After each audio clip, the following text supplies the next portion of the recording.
welcome to this highly anticipated webinar. I'm very excited to have you all on board, and I'm excited to take you on a journey as the moderator. In this webinar, we will explore the latest trends and techniques that can propel your marketing efforts to new heights in the year 2024. I can assure you that our esteemed guests and speakers bring a wealth of knowledge and experience in the field of marketing and are going to provide you with practical tips and actionable advice to stay ahead of the curve. So get ready to be inspired, get ready to be challenged, and be equipped with innovative ideas as our experts delve into topics such as AI in marketing, ethical and sustainability in marketing, TikTok algorithm hacks and viral strategies, and so much more. So without further ado, let us give a warm virtual welcome to our incredible lineup of guests. And these are Bhekimpilo Ntini, Daniel Itai Mutsunge, and Innocent Mushamba. To kickstart the presentations, we have Bhekimpilo Ntini, who is the Group Marketing Manager at Cimas Health Group. He's got 16 years of experience in marketing communications and public relations, having contributed significantly to the brands he has managed outside Cimas. That includes Delta, Olivine Industry, Population Services International, and Econet Wireless. Just from this introduction, ladies and gentlemen, and anything in between, we are honored to have Bhekimpilo Ntini. Bheki, over to you. Thank you, Theo. Welcome, marketers. Thank you for taking time to come through, and so that we can share a bit in terms of the things that we can look forward to in terms of AI evolution and how this is impacting our field as marketers, and what we need to be aware of, and the things that we need to start to adapt to as we move forward. I just want to share my screen. Maybe I'll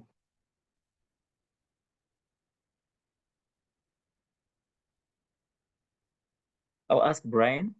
Brian, are you able to share my presentation from your end?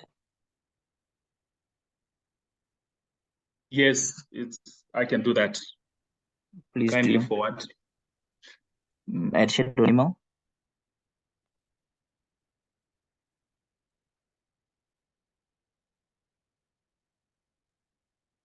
All right, thank you, Bheki and Brian, as they are sorting out the technical aspects on the presentation. Just a few housekeeping rules, ladies and gentlemen. Make sure you have fun during the webinar. Learning is fun. Make sure you put on your thinking caps, and I will ask that if there are any questions after each presentation, 5 minutes will be given. Just show by raising your hand, and will allow you or afford you the platform to ask your question and get an answer from our esteemed panelists. So please feel free. You're very much welcome, and enjoy the ride.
I'm not so sure if you can all now see my screen.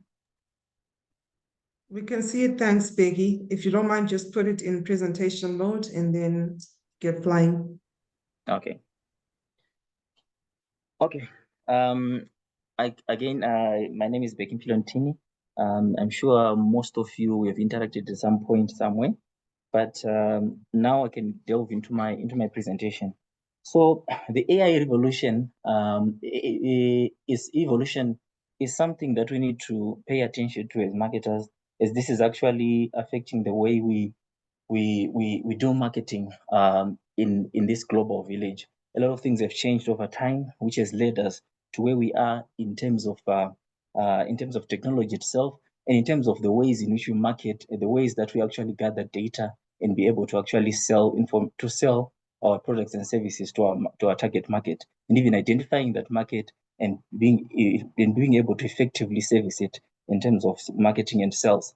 So just as an introduction, I know there are many definitions, there are many professors out there, better learned persons than me in this field who can talk about this, but more what I would delve into is more of AI and how it impacts marketing. So as an introduction, we'll give a definition to it, and the definition that I want to give to you this is that artificial intelligence in marketing involves leveraging on technology for data-driven decision making. If we look at a historical perspective, you see that we have come through about 4 stages to where we are today.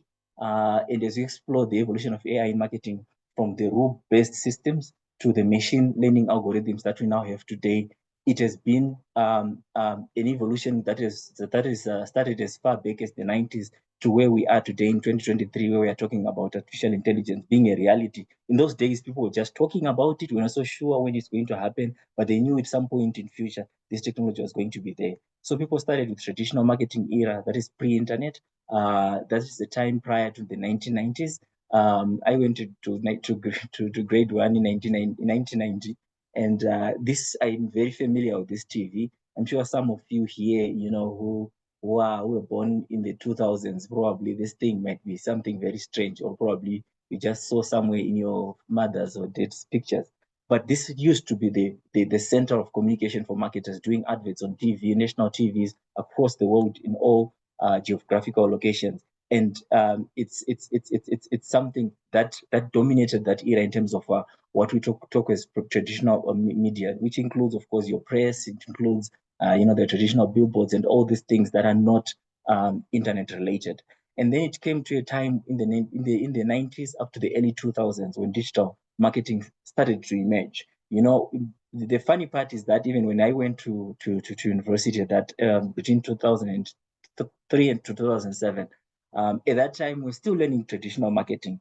I would say, really, in terms of going into social media marketing, I would rather say from 2010 in Zimbabwe, that's the time really we really start to talk about internet penetration. I think when it introduced 3G at that time, and it flew off. Prior to that, there was Edge, and it was very difficult to connect to Edge. And even the type of smartphones that were there at that time, it was very difficult in terms of the operating systems that were there. Most of you remember your Nokias, which had the Symbian system, which was very difficult to operate. And at that time as well, it was very slow to process things. So it was difficult to get information via cell phone at that time. But with the improvements that have gone in smartphone technology, we've now been able to launch other technologies, which include AI-powered marketing revolution, which we are talking about today. So you see that as we move in marketing, what I want us to also focus on is the types of AI that we have, so that we can narrow down and kind of understand what the types of artificial intelligence that we have.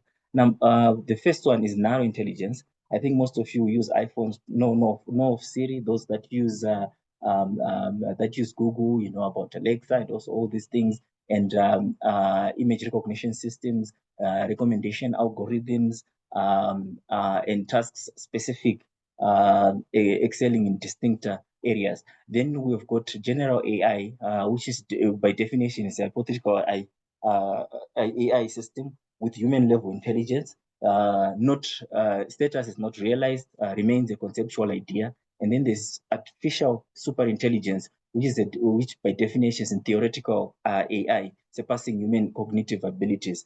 I was listening to one of the discussions that were happening And there was an example which was cited where, you know, in the early 2000s, I think there was a chess player who was defeated, you know, by a computer. Best chess player in the world was defeated by a computer. This is where you start to see elements of where machines can actually be able to learn and be able to think better than a human being. Right now, the human brain thinks better than any technologies that are around. But when it comes to specific knowledges, like for instance, if you take your chat GPT, sorry, when you look at it, it defeats any human being in terms of generating information based on information that's already available on the internet. But in other disciplines, it's not yet there. But as we go further with this thing being able to autonomously work on its own, it means it can actually learn, it can actually improve, and actually think on its own like a human being, and actually be able to solve certain solutions that we have. Then we've got machine learning, which spans from email filters, fraud detection systems, and it functions, it learns from data patterns to make predictions. So the rise of this powerful AI will be either the best for us, or it will be the worst thing that has ever happened to humanity. We do not yet know which will happen. That's what will happen. That's what Stephen Hawking says. So if you look at this and look where we are in terms of AI, you see that technology is moving in a fast pace, in this fast-paced environment. Right now, as you speak, most of Asian countries, they have now restaurants where you are actually now being served, you know, by robots, actually replacing human waiters in certain circumstances. In certain circumstances, human waiters being helped by robots, where actually a robot can go and collect food and then bring to the table, and that the waiter can, you know, reduce time of walking to the back end of the restaurant and coming back to your tables to actually serve you. So technology is actually coming in and it's actually learning. It knows, it can censor whether there's a human being, and it stops, and it knows which table it has been assigned to go and deliver food, and it will be able to do all that. So as these things come in, we shouldn't see them as threats as such, but we should see the positive side of it and see how can we work with these systems to be able to better manage our work as marketers. So we need to embrace the technology today. And if we embrace this technology, we will not be left behind. Right now, you know, our day-to-day marketing, when you're doing when you're generating content for your social media, you're generating content maybe for PR, or you're generating content to communicate the general communication that we do sometimes directly to our members, to our customers, or outside, you know, trying to lure new customers onto the business.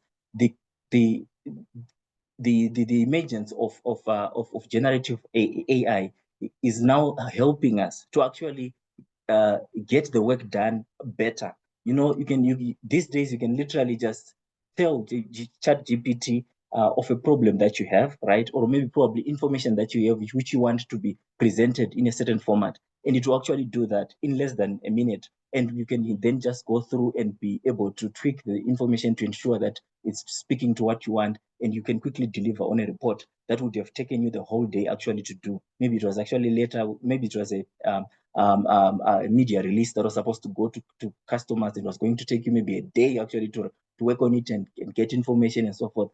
With AI, you can actually quickly get these things done and review it and be in a position to submit these things and actually concentrate and be more effective in the way that you do your work. I'm sure most of you now understand that even in terms of generating, we used to go and buy models, and then so you pay for models that will go and be taken for photo shoots, some of them very expensive and so forth, and then you are able to then use them as images for your campaigns and all that. But today, AI is changing all that, and with the improvements that are coming through, the images that are now being generated by AI are actually getting closer and closer to the real photos that we can actually take with our own cameras. Meaning, as we go into the future, there may not be need for photo shoots, because you can literally place a person anywhere by literally telling AI what to do. You can now even do, you know, presentations online, like the presentation I have right now was done by AI, right? I told it what I wanted it to present on, and it was able to give me information, of course, which I then edited and changed some of it to to more or less link to what I want to present to you today. But the whole essence of it is that getting these technologies on our side helps us to manage our work better on a day-to-day environment, and also makes us become more efficient, and also opens us up to other platforms and other ideas which are different from what we're used to. So the templates that you're going to get, the ideas that you're going to get around this are things that have been spooled around databases around the world, which also improves in the quality of execution and what you actually give as a marketer. This is one of the examples that I was talking about, where a robot waiter in a Chinese restaurant, in a South Korean restaurant, is embraced.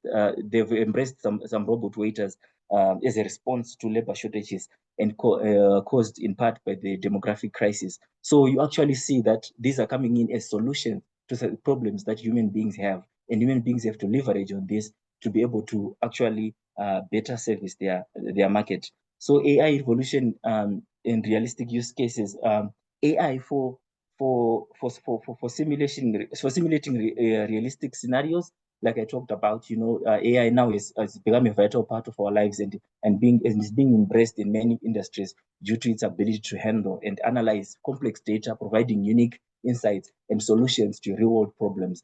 A friend of mine was online, right, trying to purchase something online. So they did the whole purchasing process, got to the payment part. When they put their credit card, it didn't have enough money to pay for that service. So they moved from that one supplier and went to another competitor who actually does the same product, and they did the same thing and couldn't make the payment because there wasn't enough money in the card to make that payment. But what then happened to him actually surprised him. At the end of the day, you actually received an email, right, to from the initial supplier with a discount, because they now realize that the person has an intention to actually buy, and they can actually discount the price, and probably this person would actually purchase because they'd seen from their behavior that they tried to purchase, but their credit card had no money. Probably if they discount, then this person will be able to make that transaction. So the coming in of AI, these decisions are not being made by human beings. It's actually AI helping making decisions on behalf of an organization, and actually making a decision that actually win customers to it. I'll give an example. Most of the time, when you've got an American products, most of the time they're actually discounted in certain geographical areas, like in Africa and the other, south of America and in Southeast Asia. So you find sometimes when they offer the product, they'll give it as 100%. Maybe, for instance, the product is $100. It will be $75 a year for Africa, and then they'll come to you and say $100. And if you don't buy it, they will come, that AI again will generate and come back to you and say, and offer that product at a 25% discount, which is $75, and probably maybe that is the price point that you can pay for that price, and you'll be able to make a payment. So you can see how AI can actually improve the way you target customers, improve the way you actually generate sales. And you imagine if someone was to pay for 3 months, right, for the service at $75, and then on the 4th month they don't have money, the AI will pick that and see that this person is in this region. So it will say we'll give you a month free. But so if let's say you pay $100 for 3 months, and you're supposed to be paying actually $75, but didn't know because the first price was given to you was $100, and you fail to pay on the 4th month, they actually may give this product free to you for on the 4th month. But it's actually not free, but because your area is actually discounted by $25, and we're actually paying a premium for that area, they're simply just giving you the benefit of the discount that you're supposed to have before. But all these decisions are not being made by an individual. It's actually AI in the background, which is actually checking this information and synchronizing it and making sure that you actually get the information. I'm sure most of you have seen a lot of technologies that have come through. They're now self-driving cars that are being tested in the US. I think Google has got one that has been under test for more than 5 years now, and is actually ready for market. And they have actually done some tests with human beings actually hiring the taxi to go from in LA and so forth. And that in itself shows us where we are going with this thing. What does that mean? It means, for instance, for me, if I'm going to every day when I wake up in the morning, I have to go and drop my son at school. It's almost 16 kilometers away from where I stay, and then go to work. So my school run is a minimum 1.5 hours every day in the morning. So imagine if my car was self-driving, that 1.5 hours of going there and going to work, I would have been doing something productive for the company, or doing something productive for myself if I was working, if I was an entrepreneur. So all these advantages are things that actually what that technology is going to bring to us. And as marketers, we need to start to embrace these things and actually use them on a day-to-day basis. I know I've got 10 minutes to speak, and there's a lot that I can talk about, which goes deeper into this, but because of our time, I might not be able to go deeper into certain areas. But also embracing AI for innovation, despite concerns around AI, it is important to embrace its potential for faster and more accurate data analysis, idea generation, content creation, tracking digital marketing performance, all these things. Sometimes, we used to have people that are called product analysts, or would analyze data, and then try to make sense of it and then present scenarios to you so that managers can make decisions. But these are decisions that now, these are things that can now be done by AI, and this information can be presented to you as and when you request it within seconds of requesting that information, and you'll be able to make better and smarter decisions based on AI. I just want to draw your attention to the recently launched Samsung S24. This is actually bringing AI closer and closer to home for day-to-day use. Yes, we have been used to going to ChatGPT and look for information and ask for information, get more detail, drill in to get more information and so forth.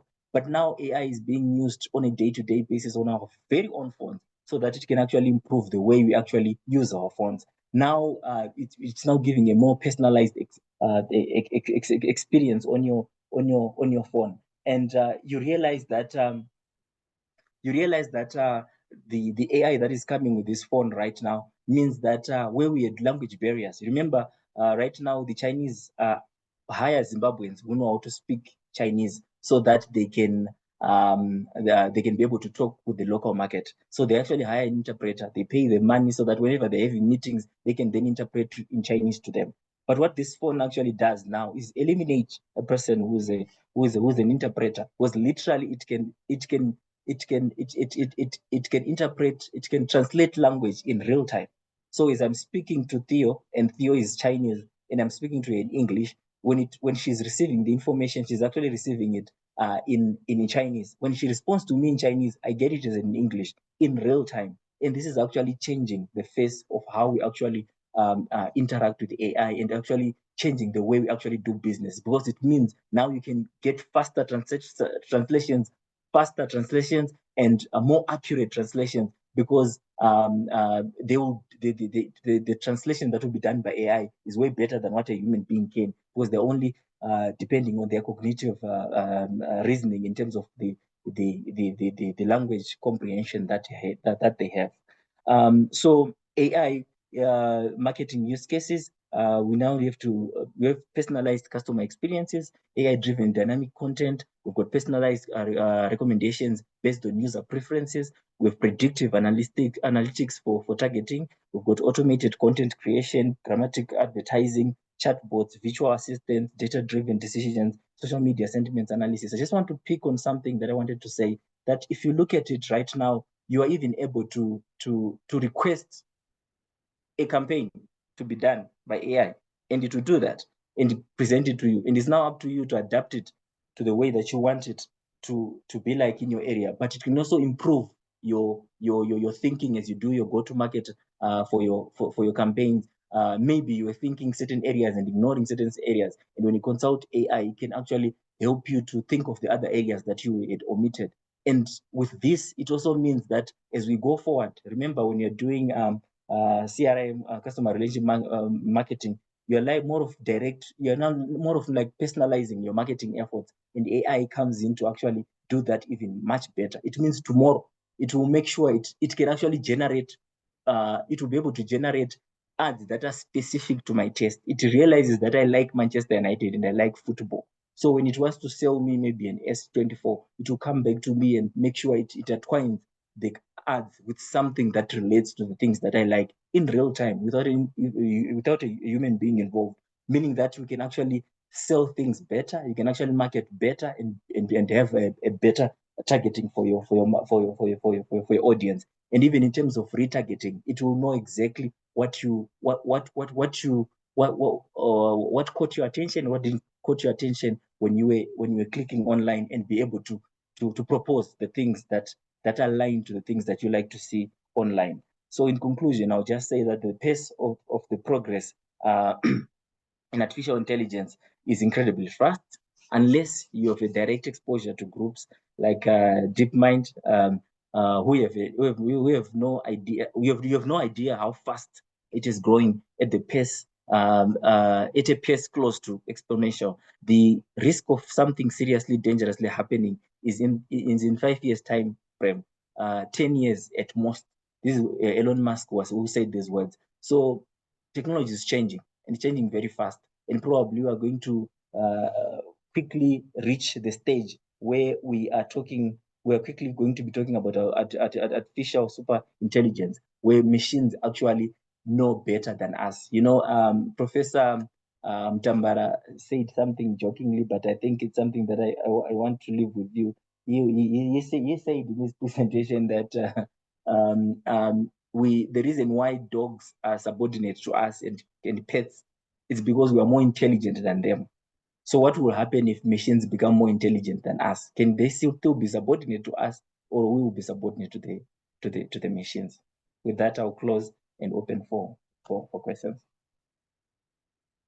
Thank you very much, Bheki, for that enlightening presentation on AI. Very true indeed, and a little bit scary, if I must add. We've got 2 questions on the platform. One is from Edmo Munyani, and I'll read it as it is. Taking into consideration the Asian example, that's of the robot waitress, does this affect the demand for labor or the job market in the food industry? Would you like to take that, Bheki? If you can repeat again. Take into consideration the Asian example, does this affect demand for labor or the job markets in the food industry? Yes, in a way it does. It does affect, obviously. I'm sure I was laughing with my colleague Tafumane Gary on this example, and I was saying to him, I'm sure even when people were making, we're bricklaying back in the 1900s, or maybe let's come to the Industrial Revolution.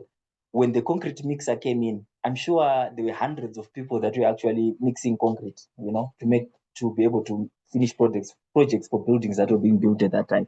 But when the concrete mixer came, it meant that certain people were going to be probably laid off. But probably those people found other jobs to do within construction. Probably there were more people now needed actually to lay bricks, because they are now mixing concrete much faster. It means also you're being able to quickly start to lay bricks and have the construction work come up more efficiently. So I think in as much as it might affect labor in a sense, but it also, like I said, it reduces the lag time where a waitress has to leave a table, go and communicate in the back end the order that has been said, then come back to you with your order and so forth. So the walking to and from is cut off. Maybe probably now, if they just feed this thing into their cell phone, maybe I'm just giving as an example, then the robot can come with the food and bring it to the table, and then they can just serve the people at the table and move to the next table. So probably it means someone was working 8 hours and they were getting tired because four of their 8 hours was to moving up and down in the restaurant. They can actually work more hours and with less, with less physical work that needs to be done on that particular type of a job. Thank you very much, Bheki, for the response. There are other questions that have come through from Nelson Zengeni, from Tatenda, and from Dr. Reason Masengu.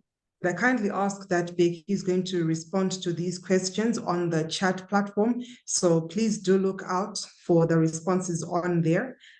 Because of our time, we therefore have to move to our next speaker. So once again, Bheki, thank you very, very much for the insightful presentation. And now we move to Daniel Itai Mutsunge, who's our next esteemed panelist. Daniel is a Senior Agile Group General Executive for XC Imports and award-winning marketing, corporate governance, and strategic management, and agribusiness strategist who has passion in grooming SMEs and youth development. Daniel is a member of the Netform Group, is a board member of the Netform Group, the Marketers Association of Zimbabwe Senior Executives member, and also a member of the ICDZ. So give a virtual welcome, virtual handshake, virtual clap for Daniel. And Daniel, over to you. Thank you. Daniel, you've got 10 minutes for the presentation, and we'll also take questions on the live question and answer platform. Thank you. Please go ahead. Thank you so much, Theo. Thank you so much to the Marketing Association of Zimbabwe for organizing this this wonderful webinar, where we are looking at the cutting edge marketing trends to raise the ceiling in this year of 2024. I would also want to welcome on board all the participants who have taken their time to register and be on this webinar. I hope I'm clear, my voice is clear there. Theo, please confirm for me. Loud and clear. Thank you, Daniel. Okay, Please go thank you ahead. so much. So within those 10 minutes, I will be looking at the ethical and sustainable marketing, which will be a guideline to assist us as marketers to be able to raise the ceiling in 2024 within our various sectors, be it product deliveries, be it service deliveries. These are things that we need to also practice. And also it is a learning curve to me and to everyone on this platform.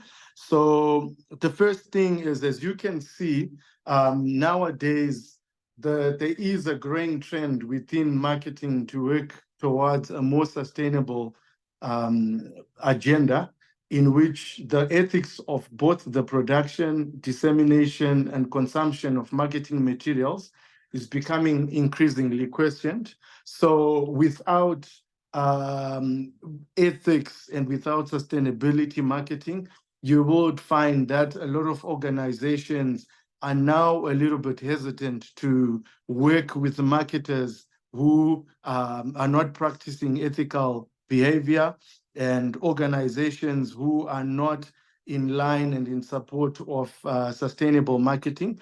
So as we go on, what is ethical marketing? But before I jump onto ethical marketing, what is the definition of ethics? So you would find that ethics, that's on the next slide, Brian, if you can go on to the next slide. So ethics generally, by definition, it is morally right or wrong, doing morally right or wrong in business conduct. So in this case, you'd find that most businesses, it's either you're on the right side of business conduct, or you are on the wrong side. And also, when we then look into the definition of ethical marketing, you would find that ethical marketing is a technique that highlights a company's value, that is within honesty, transparency, responsibility, or adherence to fair trade principles. As you, as a marketer, you are all doing this ethical marketing, using it as a promotional strategy. So you would find that there's a lot of companies do communicate their business ethics in marketing materials to reach their targeted audiences with similar principles. So for an example of ethical marketing, you would find that fair pricing and advertisements that do not exaggerate the benefits of the promoted product. That's what an example of ethical marketing, one of the examples can be. So if you are a marketer and you are marketing your products, you're marketing your services, you need to have a fair pricing, and also your advertisements must not exaggerate the benefits of the product or service being promoted. So moving on to the next slide, you would find that there are also organizations or marketers that are actually practicing unethical marketing. So what do I mean by unethical marketing practices? You find actually sharing customer information without the customer's consent, making untrue claims about the product you're selling. For example, you are selling a mobile phone, and then the features or some of the characteristics of that mobile phone that you market or advertise, which are not even part and parcel of that device, you'd find you're actually making untrue claims about that particular product that you are marketing. Also targeting emotionally vulnerable customers. All these are part and parcel of unethical marketing. So in this case, within 2024, we must try and shift from just being organizations or marketers that are trying to generate leads within the digital media platform, but also to become organizations that are practicing ethical marketing practices within this year of 2024. Then also jumping into the principles of ethical marketing, you would find that we've got fairness. That's on the next slide. We need to be fair. The next one also, Brian. We need to be fair within our ethical marketing journey. That's by establishing fairness as a decision-making principle. We need to be honest, as this is also a cornerstone of ethical behavior. As you find that honest companies use marketing communications to provide factual and unexaggerated information about the functionality and impact of their products and services, that's thereby they advertise without attempting to mislead their customers. And then number 3, you also have responsibility. Business must be able to emphasize their responsibility in several ways. That's including their obligation to provide a reliable product or service, support social causes, give back to community. That's that social community responsibility that most organizations practice.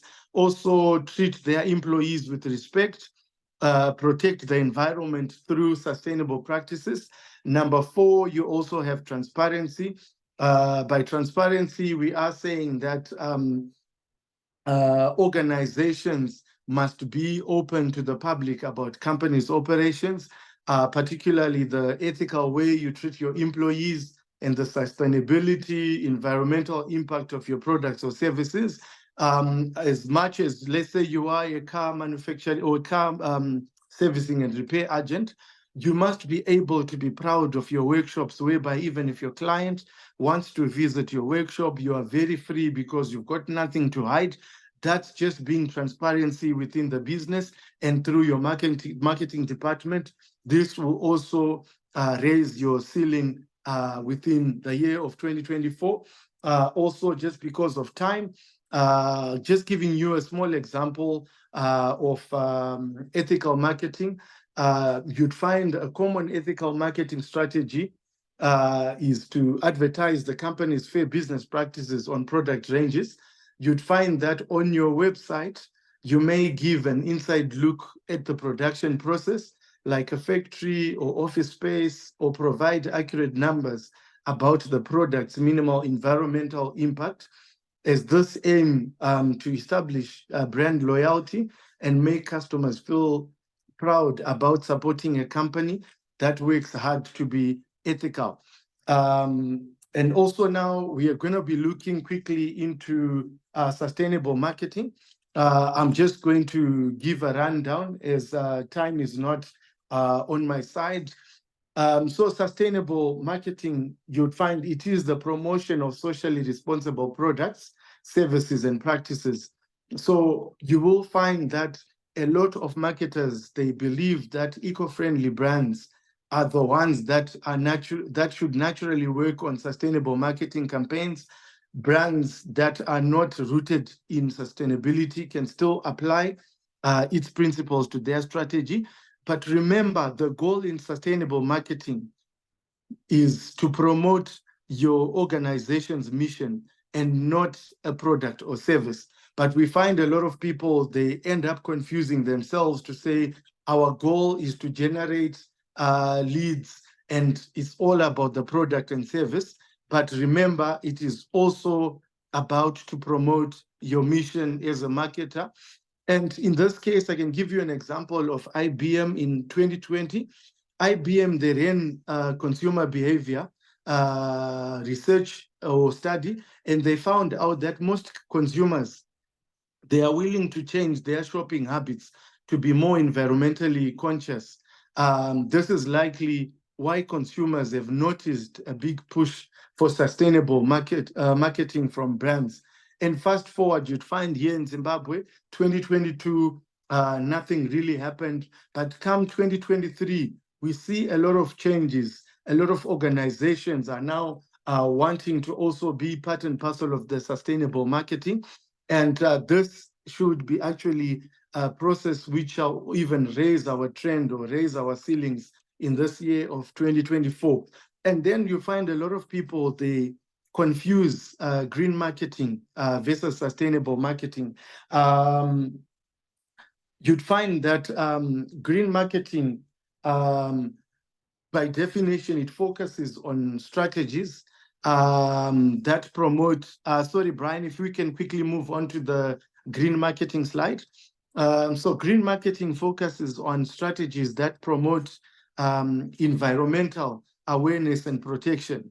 And sustainable marketing, it actually encompasses the green marketing, but it also includes practices that go beyond the environment, like social and economic issues. So you'd find within the journey, HubSpot South Africa, they did a survey of 1,034 customers or consumers to learn about their shopping habits. In 2022, half of the respondents believed that climate change is one of the most important social issues companies should take a stance on. Nearly half, which is about 46% of the respondents, they were more likely to buy from a company actively trying to reduce its environmental impact. And in addition, roughly 28% of the respondents say brand environmental impact and the ethical production of its products are two of the most important factors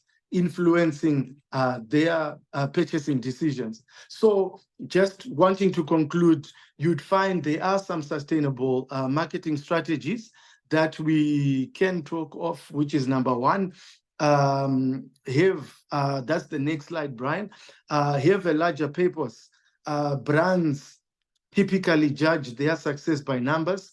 How much revenue they have or will generate in any period is usually the biggest indicator of success. But remember, sustainability shifts this perspective by having brands evaluate themselves. Number two, think ahead. Remember, sustainability marketing is all about building long-term value. It's not all about lead generations and you get a sell and you move on to the next target, but also have a long-term value. Number three, reflect sustainability in every aspect of your brand. Sustainability marketing doesn't work if it's not authentic. So make sure that as you reflect, you have that authenticity within your thinking. So because of our time, I just want to let you know that these strategies, they may seem to be counterintuitive, but to many companies, but emphasizing the brand's mission can always help build trust with our audience and also increase our brand loyalty. So generally, this is my presentation based on ethical and sustainable marketing. And I wish you a happy 2024. Let's all raise our ceiling as marketers within this year. Over to you, Theo. Thank you very much, Daniel, for that insightful and really packed presentation. I'm excited about the aspects that you were sharing, and personally would be eager to get the presentation as well so that I can really delve into it. And to our attendees, my apologies that we are moving at a very fast pace, just to allow us to be within time. There are some questions that are on the question and answer platform. So Daniel, please may you kindly go on there and start responding. I see questions from Mr. Anonymous, Mr. Attendee, whose name is not mentioned, from Henry Madovi and from Tapiwa. Some very interesting questions there. So also to the rest of the attendees, just click on the question and answer, go on the answered section so that you can also read through the responses that are coming from there. Without wasting any more of your time, we now invite Innocent to the floor. Innocent Mushamba is the marketing manager at No Walls Media, a creative advertising agency based in Zimbabwe and Zambia. He is a marketing consultant for local and regional brands and a member of the Marketers Association of Zimbabwe Business Institute Committee. Welcome, Innocent. And oh, why did you take your face away? I was about to say we're excited to put a face to the name. So welcome, Innocent, and over to you. Okay. I'm happy to be here to be talking about one of my favorite platforms. I'm sure everyone's favorite platform, which is TikTok. So TikTok updated this algorithm just the beginning of this year, and we know that video marketing has been one of the most successful strategies you can use on social media. Everybody is watching short form video, but because TikTok has introduced so many changes, particularly for 2024, we want to be adept with what is happening with the algorithm, not only the algorithm, but being able to use traditional marketing principles that have always worked, principles like copywriting, principles like beginning a video with a hook, so that we maximize our potential in being able to not only build brands and brand equity online, but to actually to make sales, because we know that TikTok shopping is something that is very new. Google is very much afraid of the TikTok shopping platform because it is tailored in such a way as to maximize information about a product through short form video.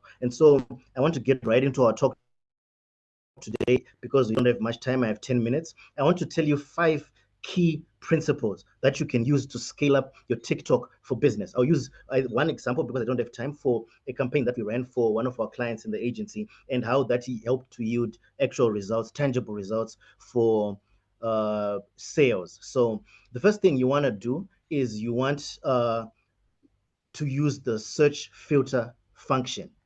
Okay, so by search filter function, I mean that you should be able to get into your TikTok search and then use the filter to look for the most liked videos in the past 30 days.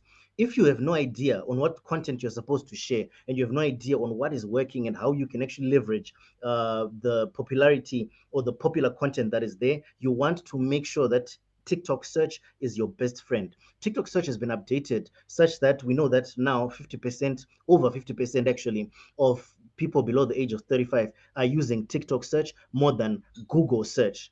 That's how powerful the search engine is right now. But you want to be able to use the filter and look at the last 30 days. Once you search a particular topic on TikTok search and then you filter it out for the last 30 days, you know the content that is relevant, that is engaging, and that is viral at the moment. And that will tell you the conversations that people are having on the platform, and you will have a safe guideline as to what sort of content will resonate with the audience, and you can be able then to engage with them fairly. So key number 1, let search filter be your number 1 friend, and filter for the last 30 days. So the second thing I want to talk about, which has worked pretty much for our campaigns and also is working for many influencers particularly. By the way, if you want to be able to learn the basics of TikTok and it's something that is very new to you and you have a liking or an interest in using the platform for business, I want you to go to TikTok itself. It is what is known as TikTok Academy. TikTok Academy has a course that is there that is called TikTok 101. So just Google TikTok 101 or TikTok Academy, and you can enroll for a free course that will take you through the features of TikTok, how it works, and what they're expecting you to do on the platform. Very few people actually do this. We just assume that because we're acquainted with social media or we've done video content before, we actually know what we're doing. But trust me, when you go through this course and you're able to look at the principles that are shared for yourself, you're going to be surprised when you find out that it's not everything that you thought you understood about the platform that we know as TikTok.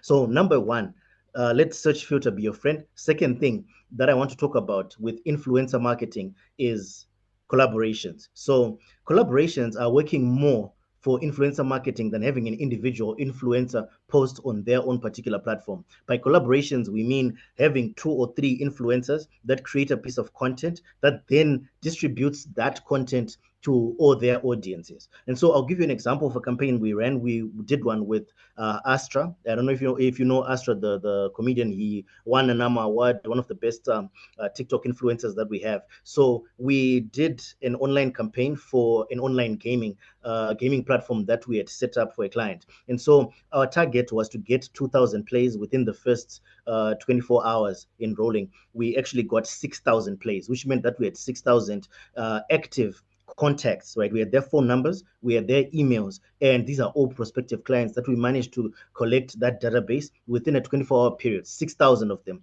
because of a collaborative effort. So this is what we did. Astra normally does content that is more engaging with this girl that he always has. Her name is Yolash on TikTok. And so you find that when he does his own content, yes, it is engaging, it is powerful, it has reach. But when he collaborates with the other content creator, because now you have 2 audiences, you have Yolash's audience and then you have Astra's audience. And not only does that work in terms of distribution, but it works in terms of creativity, because now you have versatility. These are 2 different characters, and 2 heads is better than 1. 2 or 3 people will bring in fresh ideas into a piece of content than having a singular influencer do the content. I know a lot of us want massive reach, especially with corporations. We want massive reach, and so we're going to look at the mainstream people with the most following, and that is basically your Madam Boss and My Titi and the like, right? Madam Boss having 1 million followers on Facebook and plenty more else on TikTok.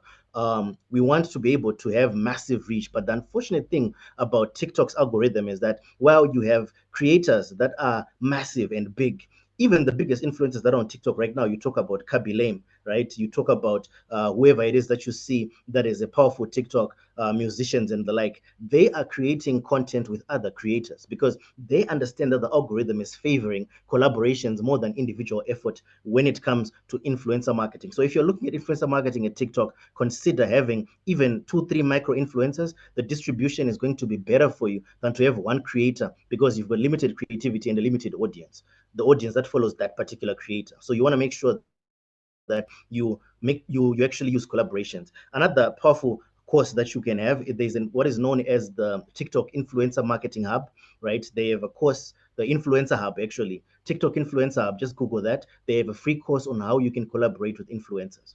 Then the third thing I want to talk about is something that I want you to pay attention to and I want you to remember, okay? So this is how to rank, or in terms of search. Remember, search has been updated on TikTok. And so if you want to appear on the For You page a lot more, or on the recommendations page, whenever somebody searches for a hashtag, you want to be able to optimize your content for TikTok's search engine. And this is how you do it. There's a 3-fold strategy that I want you to pay attention to, and I want you to remember every time you're going to be creating a piece of content for TikTok, or you want to collaborate with somebody for your brand to create short form video on TikTok.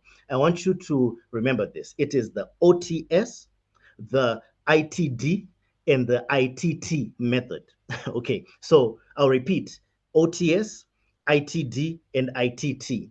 OTS simply means on the screen. ITD means in the description. And then ITT means in the transcription. So OTS on the screen, OTD in the description, and then ITT in the transcription. So when you're creating a piece of content and you want to search for rank, the first thing you want to do is to have keywords on the screen. And so whenever you're writing a title for your particular piece of content, include keywords that people are searching for, and include a hook and interest that is going to grab attention, because it's an attention platform and you want to make sure that you are able to grab attention. And normally very absolute statements and very direct authoritative statements tend to perform better than generic statements that are used for any headline any topic that you put there for a video. Those of you who are already creating videos without writing anything on the screen, you want to make sure that you're writing something on the screen, because when I'm scrolling, the first thing I see is the words that are on the video. So on the screen, OTS, you want to make sure that you have keywords on the screen. The second thing that the algorithm is going to be ranking for on TikTok is in the description. So we all know this. Hashtags work on TikTok, particularly if the content is engaging and creative enough. It helps with the search engine being able to locate that keyword and channel it to the right audience. But it's not only about the hashtags. The transcription, the description that you write, it looks at the keywords regardless of it having hashtags. So you want to make sure that even without the hashtags, you are using keywords within the description itself. Then the third and final thing is the ITT. ITT means in the transcription.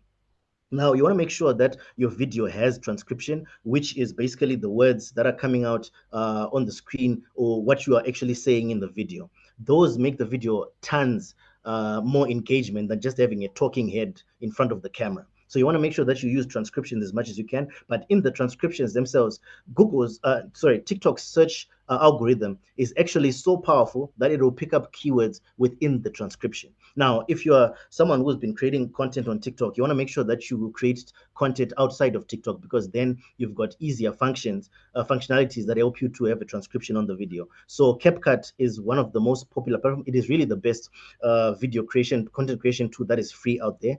CapCut, that's CAPCUT. So use your CapCut either on your phone or on the computer. I have one on my MacBook Pro here. You are able now to download it as an application. You can edit videos on your machine if you want a larger screen. Make sure you have CapCut. It's free. You can download it on iOS, on Android, and it also has transcription. You can put in what the it uses artificial intelligence to pick up on the words that you're saying, and you can edit it within the application itself. So OTS, ITD, and ITT. Make sure that your keywords are actually within the content itself. That will help you rank for search. So that is key number 3. Key number 4 is having actionable items that grab the attention. So this goes again to the principles of copywriting. You need to be ultra specific when it comes to calls to action, things that actually grab attention.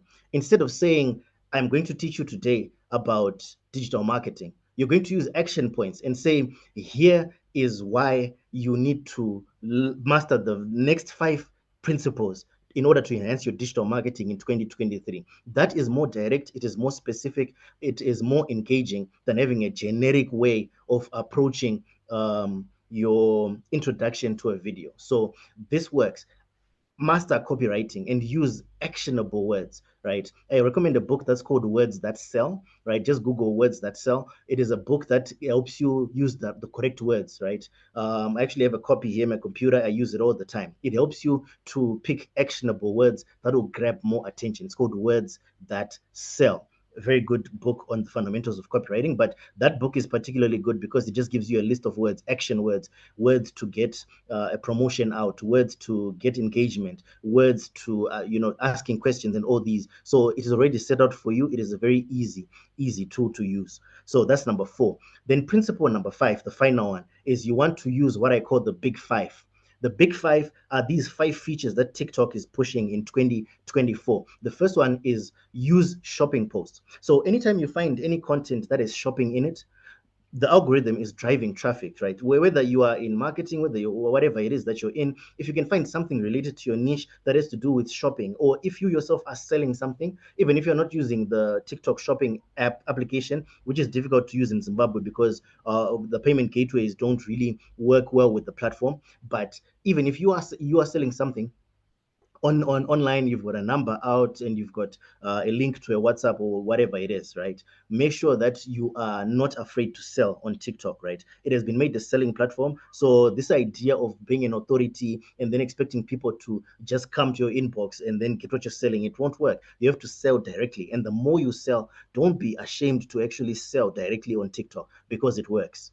So the first thing, of the big five is the shopping list. The second is your stitches, right? So stitches are where you stitch a particular piece of content that somebody has actually created, and then you either do a comment on it or you continue making a remark about whatever was said. So you want to use that feature. Use the shopping list, use stitches, and obviously the next one is duets. A duet is when you yourself are appearing on one side of the screen and another piece of content is appearing on the other side. So it's like a split screen. So any content that is engaging within your niche, don't be afraid to duet that and comment on it, right? Being able to engage on the platform is going to push your brand a lot more. If you're a corporation, you want to have somebody who's a community manager who is safe to use, right? Or safe to work with, that they don't even have to have a face, right? If you don't want somebody to be the face of your brand, get them a mask, right? Get them branded material, put a mask on them, and allow them to be able to do stitches and twists and just change people that do it. But you want to be able to use these functionalities because they're important. So number one, shopping list. Number two, stitches. Number three, duets. Number four is pretty simple, green screen. Don't just have a talking head without a background. Green screen, you don't even need a green screen now for you to have a background. Even here where I'm at, I can put in the green screen function on TikTok, and now I have a different background, which is more engaging, right? That's number four, your green screen. Last but not least is using TikTok games. So TikTok is pushing games. So you want to be able to use, there are normally gaming filters, right? So you just choose a filter of a particular game. For example, if it says, take this filter to see what would be your ideal job. So you can literally go click on a filter and then you put your face there. It will then change you to a nurse or a soldier or a doctor or a priest, right? That's an example of a popular game right now that is there on TikTok, right? So use these games effectively. Don't be afraid to use them, particularly for your brand, because they push visibility. Now, I want to give you one last bonus, all right? I know I said 5 principles. I'm just going to give you a bonus and I'm going to close. So the bonus is do videos that are more than 60 seconds. Yes, it's a short form platform, but because because TikTok is competing with YouTube, you want to be able then to use the long form video function. There's a reason they opened up that function. They are pushing it and the algorithm is pushing it. But the trick with long form video is when you go above 60 seconds, you need to keep your video engaging. And I have a few strategies that I want to share that help you. First of all, you want to get rid of dead air, silent poses and having dead air. Cut your video. Make sure that it's right to the point. There's no dead air in between. So you can use applications like CapCut to be able to edit your video so that you're cutting out all the dead space, right? You don't need dead air on a piece of video. You want to make sure that you use as many jump cuts as you can so that it is fast paced, because that's what keeps people engaging. Then the other thing you can use is interruptions. Just find something that's on the screen every 7 to 10 seconds. Have something every 7 to 10 seconds that changes on the screen, whether it's color, whether it is something that is flashing through the screen, whether it's words that are going back and forth. But you want to keep the engagement by having some kind of interruptions, right? Things that just keep engagement. And you can also use pregnant pauses. A pregnant pause simply means it's a pause with an expectation for a significant, I can call it dropping the bomb. All right, when you keep silent and you're about to say something very important, you call that a pregnant pause. So you can shut down the music if you're using background music, pause, and then say whatever heavy point or some significant point you want to share. That's what I call a pregnant pause. You can even use bridges, right, where you bridge into another part of the topic, right? And that can be just simply a sound. It can be you snapping your finger. It can be anything that bridges into whatever you want to say. So let me just reiterate what I just shared. I said the 5 actionable things that you can do in 2024 to scale your TikTok is let search filters be your friend. That's number 1. And then I said you need to use collaborations, and then I spoke about using the TikTok algorithm for search. That is your OTS on the screen, your ITD in the description, and then ITT in the transcription, right? Fourth, you need to use actionable words, right? Look for the book Words That Sell. It'll really help you. You can download it for free. You can just search for Words That Sell PDF book, right? And then get a download there. And then use the big 5. The big 5 features on TikTok that they're pushing is the shopping, TikTok shopping, stitches, and then duets, and then green screen. And then last but not least, we talked about games. And then the bonus that I gave you, use long form video. Go above 60 seconds, but keep it engaging. Thank you very much.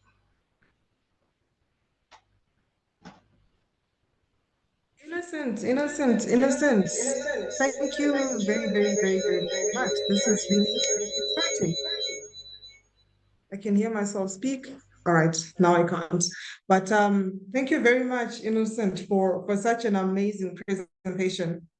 I was literally writing down notes throughout, and I can see that the Q&A section is also going crazy. I'm excited that this webinar is being recorded, and everyone who has managed to join the webinar is definitely going to get a copy of this recording because this is all gold. I just want to say thank you very much to all our panelists. We started with Bheki, we went on to Daniel, and finally ended with our TikTok professor, Innocent. I mean, I think I've been using TikTok all wrong because I was pretty much focusing on the DNA show and finding out what people are doing to each other. But now I'm really excited to find out what TikTok can do for my business, for my marketing campaigns, utilizing all the skills that we've learned today. Guys, before we started, I promised that we're going to be getting a lot of tips. We're going to be getting challenged, and definitely our panelists have delivered. So thank you very much to our panelists. And yes, we are 14 minutes over, and I sincerely apologize for that. But also, some people joined late, so I think we can then compensate and say we are fully on time. So before I close, I just want to pay rent by thanking the Marketers Association of Zimbabwe for affording us this chance to learn very interesting aspects around the world of AI. And I see that our boss is in the meeting, Ms. Enya Zimunya. Enya, thank you very much for joining and being with us. I also want to thank Brian, who organized the webinar and was responsible for communicating. Thank you very much to everyone. And to all the Q&As that are on the platform, answers are going to be put through. Innocent, if you don't mind, please also go in there and start responding to the questions because I see the Q&A session is burning. Ladies and gentlemen, and anything in between, thank you very much. And before I close, I'll show my face because, well, Innocent did the same. And I'll now hand over